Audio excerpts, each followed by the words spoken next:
I don't know why they been lying, but your shit is not that inspiring. Bank account statement just look like I'm ready for early retirement. Welcome everyone, my name is Sharpan.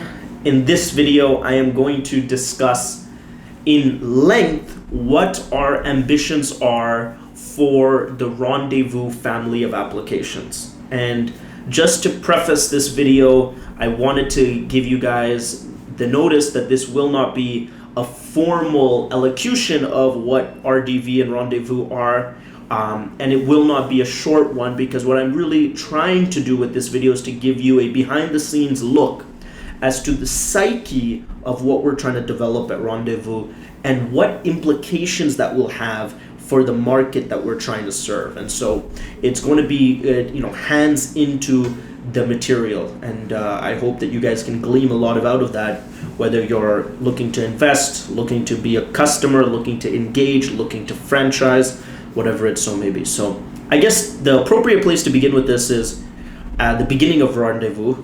Rendezvous was started by a friend of mine who goes by the name of Mustafa, who was originally from Iraq and then migrated to Canada, and he's been quite the barber most of his life, as long as I can remember in the conversations I've had with him, extending back 7, 8, 9 years, and he's fairly young, so that's a long percentage of his life. He's been quite the popular barber. And so that, combined with an entrepreneurial spirit, he decided to venture off and start his own barbershop in 2016. And in 2016 he opened one in my hometown of Toronto, in a suburb of Toronto called Scarborough, which is where he's from. And it was really a home run for him because, starting your own barbershop is a very high attrition business. Not many people succeed because it's not easy to retain customers.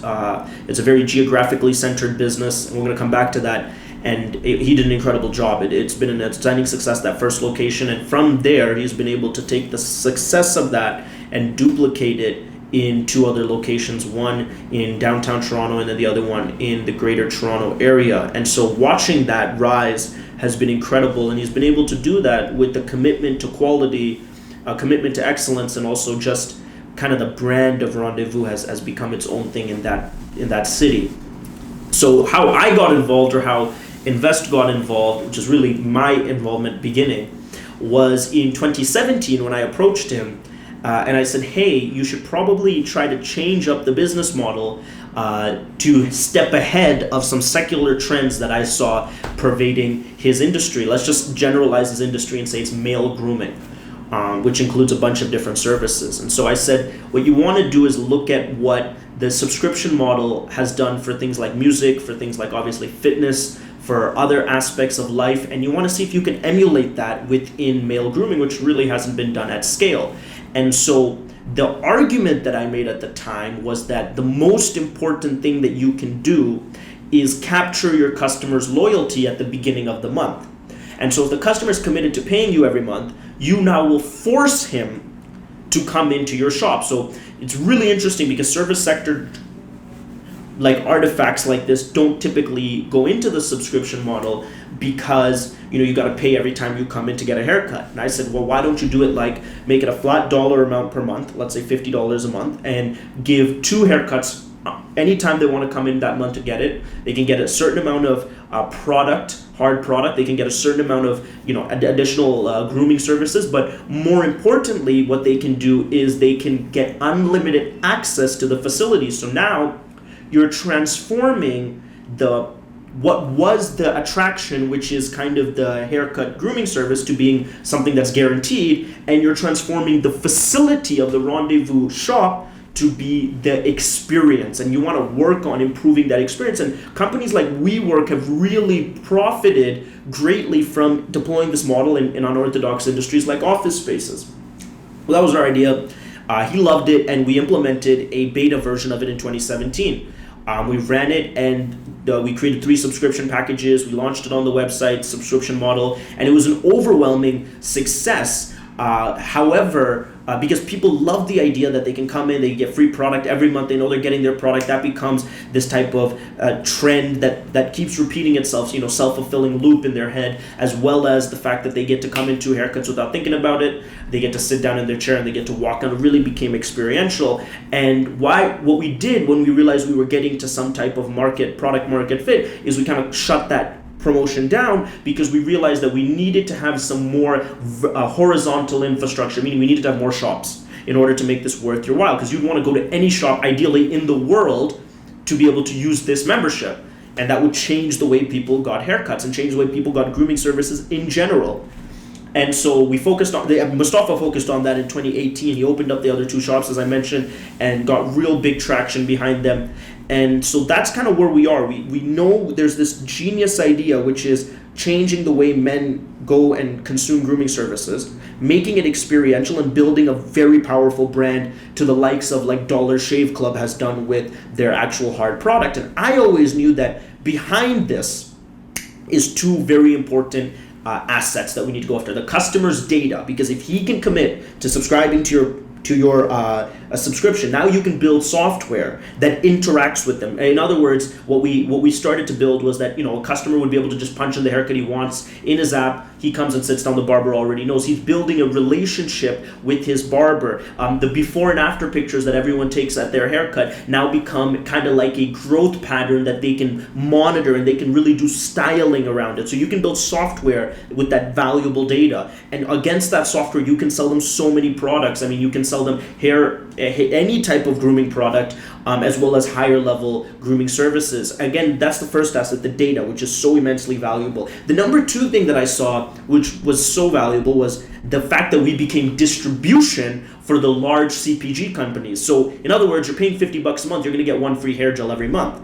Now, if you have 1 million customers, like even if you have 10,000 customers like that, you have the ability to go to any CPG, any manufacturer of that product, and say, I can ship 10,000 every month. And whether it's in startup manufacturing or it's Gillette, that is unbelievable reoccurring revenue for them that you can supply. I mean, this is the same thing that Netflix, Amazon Prime has done so well. So one, to control that distribution, then you can obviously launch your own, hair products and ship it. It becomes an incredible distribution pipeline. So data and distribution, product distribution is what we wanted to get to, but building these facilities are very capital intensive. And then of course, building the software stack that can horizontally integrate the facilities takes time as well. And we want to learn about the industry.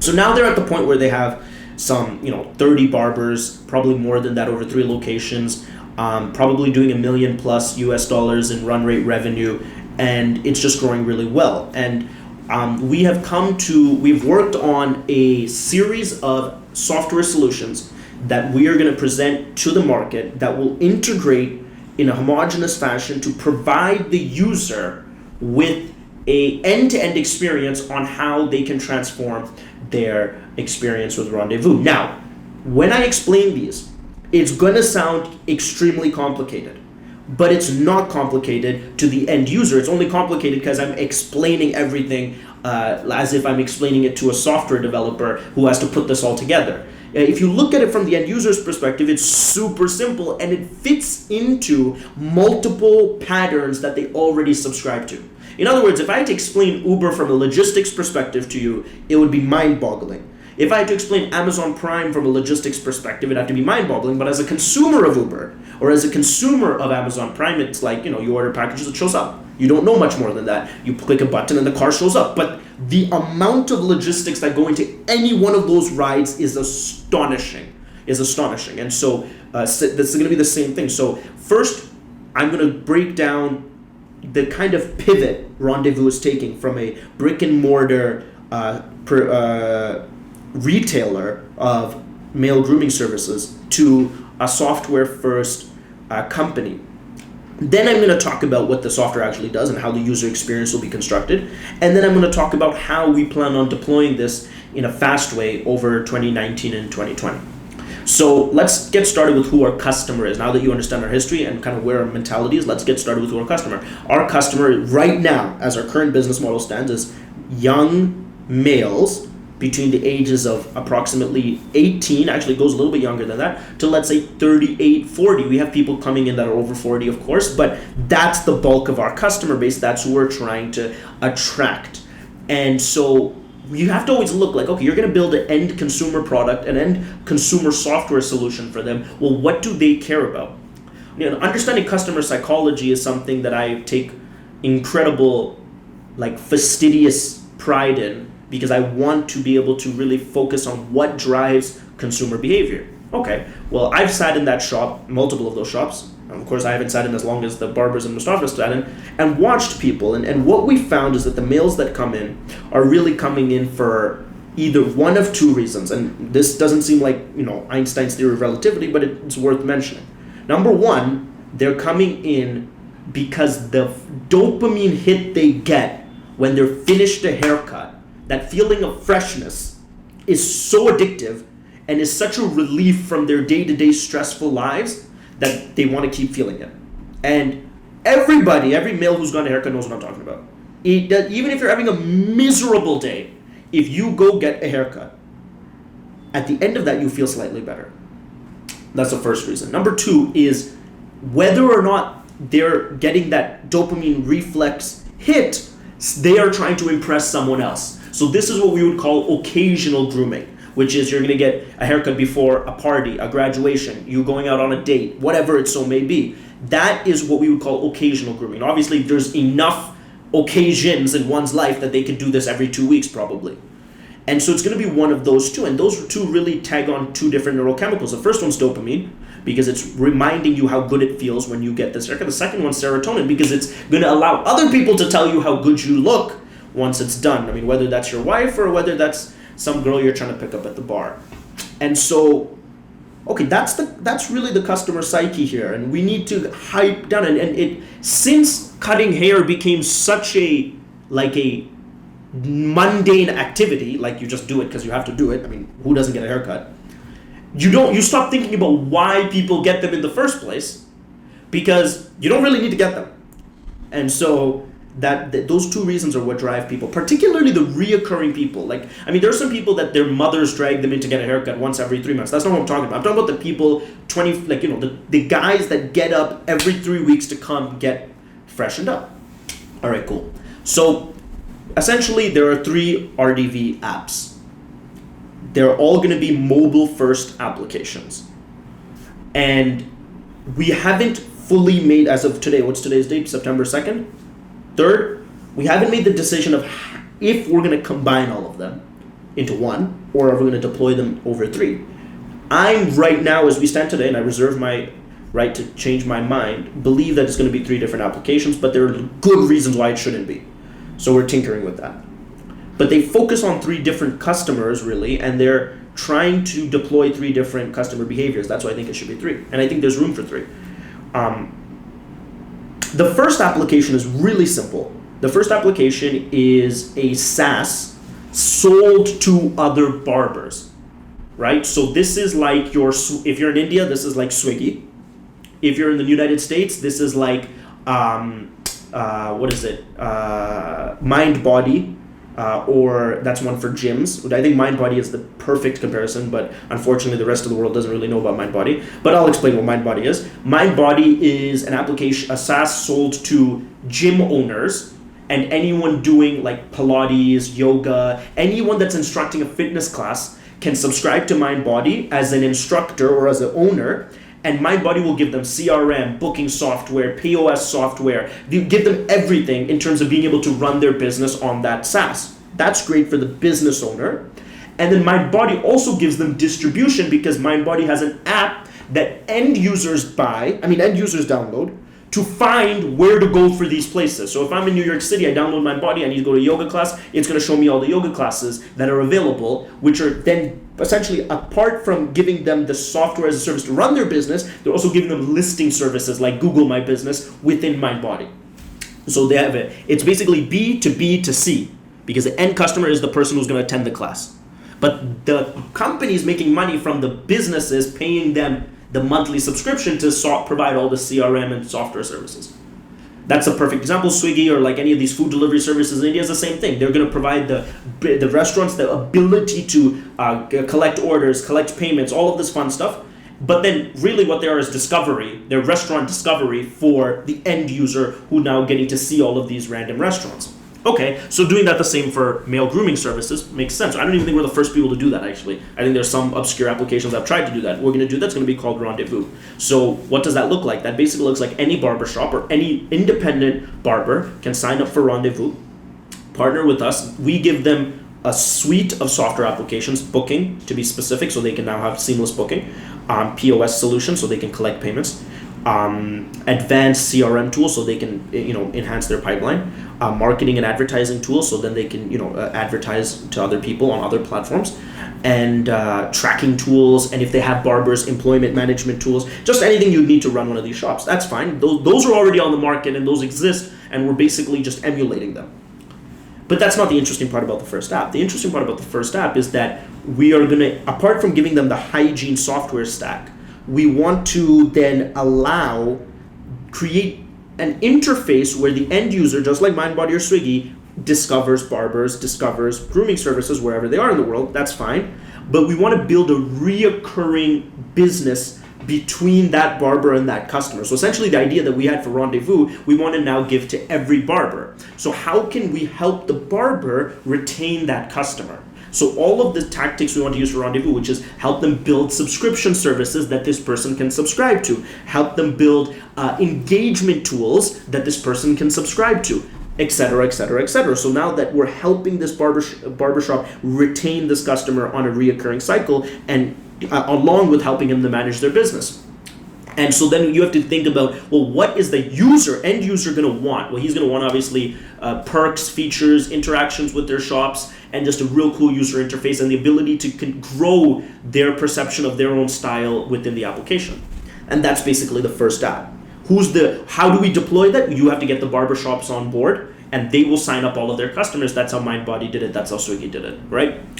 And the interesting part is that when a customer, really what that first app is a payments app. It's like, we're saying it's all these things, but all MindBody is, Swiggy is, all even what we are, that first app is a payments application so the barbershop can collect money. And so inside of the app, the customer can pay the barber for the appointment or whatever. That makes perfect sense. If the customer tops up and pays him dollars to dollars, then the end user is going to earn something called Rendezvous coins. And this is where you start to see like a little bit of the grander plan unfold. So now the end user is earning rewards points, RDV tokens, RDV coins, which is a cryptocurrency, for every time he goes to the barbershop. Okay, nothing changes for this guy. This guy is going to the same barbershop. He has a cool little app that can help him interface with it. Barber's making him use it. All right, that's cool. But every time he pays, the same $10, $20, $30, $40 he's going to pay, he's now getting free coins. All right, that's great. That is the end-all, be-all of that first application. MindBody has built a multi-billion-dollar business. Swiggy has built a multi-billion-dollar business off of that business model. And so that's that. Now the question is, where the hell can they use these coins? Right? You just got this wallet. We've built the wallet already. Now you got these coins. What can you do with them? This is where the second application comes in. This is where it gets really interesting. It goes a little left of field. So I warn you in advance, we're going to go into a dark place. The second application is more or less a dating app. Okay? We like to call it an introduction app, but let's be frank, it's a dating app. The name for Rendezvous means in French an encounter, which is extraordinarily coincidental because that is what we want to facilitate in app number 2. So now let's talk about app number 2. Everyone's used Tinder. You know the same swipe left, swipe right. That modulation has now been implemented into the young psyche of any Gen Y, Gen X person, Gen Z person. So they know that. You don't need to retrain them. That's how you find people nowadays, right? Okay.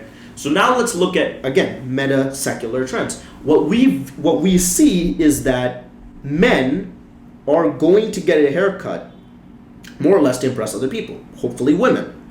Now you're giving them tokens. Well, where can they spend these tokens? They can go on the RDV dating app and they can actually give these tokens. That's the only thing they can do. They can only give these tokens to the girls that they want to talk to. So now you have Tinder. And in Tinder, the way that it works is that you swipe left, swipe right, and if you find a match because they're using geolocation, if they find a match, they'll let you talk to each other. You can upgrade to their gold plans or whatever, diamond plans, whatever they have now, that allows you to swipe back and like all of these, in my opinion, futile features. Scrap all of that. Think about it like this. You find a girl you like, and you make a bid with the tokens. You say, I'm willing to give you 40 tokens to talk to you. And next dude is saying, I'm willing to give you 60. And now she has a qualifying metric for why she should speak to you. And so I envision a day when girls won't even talk to you unless you're willing to give them something in advance. Show them that you're serious. Now, you might think that's a little draconian, but really it's not. It's the way the world has worked for a long time. In the old days, you would bring females flowers and gifts and chocolates to show that you're in debt. If you're from like in an Eastern society, you'd have to go and pay homage to her father, and you'd have to do all of these things in order to prove that you're serious. This is now just quantifying that and putting that on the blockchain. So you swipe. Oh, you find a girl, she likes you like her. Let's get to business. How much are you willing to talk to you? How much is it willing for a phone call? How much is she willing to for a date? How much is she willing for further activities that you can let your imagination run? These are normal girls. Just remember that. These are not extra promiscuous girls. These are absolutely normal girls. And they're loving it because now they have metrics by which they can qualify their value in a mating market. And that's what the males will then continue to spend the tokens on. So imagine you got these tokens for free, you can use them to pick up girls. That's not bad. But of course, she will never be satisfied with the measly amount of tokens you earned for free. She's going to have such premiums, particularly the ones that then you'll form a hierarchy of females, and the females that are at the top that you want to talk to will have outrageous demands for tokens.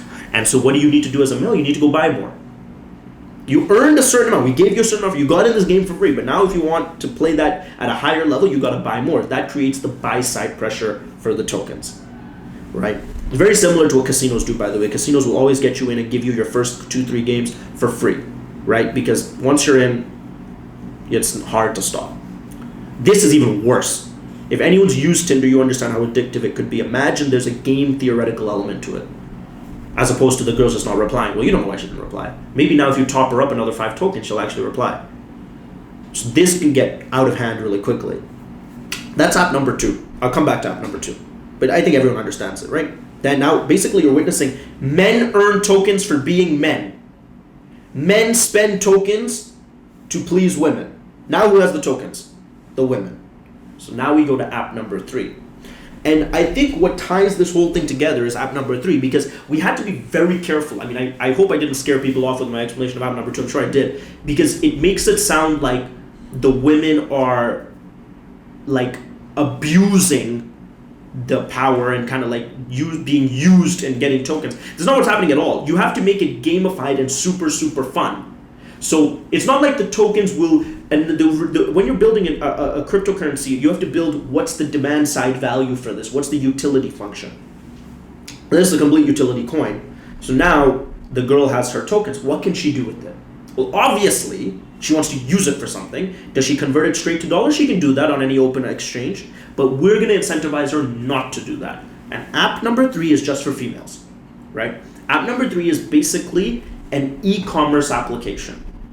And what it is that the females collect these tokens, and in the cryptocurrency lingo, there's something called proof of stake, which is basically a smart contract that can allow a network protocol to validate that a person has tokens or coins. So in other words, you can say that I'm going to stake 1,000 Ethereum, and the blockchain would be able to validate that yes, Sharpan has this address has staked 1,000. And now if you have staked it, you can unlock so many different things, whatever the programmer wanted you to unlock. Similarly, that's what we're using here. We're using a proof of stake module. Obviously, the end user won't know much about any of this, but they got free tokens from this dude. They get to put it in their e-commerce app.